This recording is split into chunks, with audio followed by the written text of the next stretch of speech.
ஜெயகாந்தன் அவர்களுடைய சில நேரங்களில் சில மனிதர்கள் ஒரு பொண்ணை ஒருத்தன் ரேப் பண்ணிடுவான். ரொம்ப வருஷம் கழிச்சு தன்னை ரேப் பண்ணவனை தேடி அவ போவா. ரொம்ப கஷ்டப்பட்டு அவனை தேடி கண்டுபிடிச்சிடுவா. அதுக்கப்புறம் 2 பேரும் நல்ல நண்பர்களா ஆயிடுவாங்க. அதாவது அந்த ரேபிஸ்டும் அந்த விக்டிமும். அவனோட வாழ்க்கை ரொம்பவே கேவலமா போயிட்டு இருக்கும். அவன் பயங்கர குடிகாரனா இருப்பான். தன்னுடைய ஃபேமிலியை சரியா பார்த்துக்க மாட்டான். ஆனா நல்ல பணக்காரனா இருப்பான். தன்னை நாசமா ஆக்கனுடைய வாழ்க்கை நாசமா போயிட்டு இருக்கே அப்படின்னு அவன் ரொம்பவே ஃபீல் பண்ணுவா. அவனை நல்ல வழிக்கு கொண்டு வர ட்ரை பண்ணுவா. அதே மாதிரியே அவனை இவ திருத்தவும் செஞ்சிடுவா. ஆனா இந்த புக்கோட எண்டிங் எப்படி இருக்கும் தெரியுமா?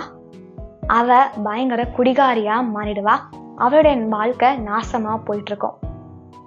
இன்னும் ஒரு புக்கில் ரொம்பவே சூப்பராக இருக்கும். இந்த புக்கோட ரிவ்யூ நான் போடலை.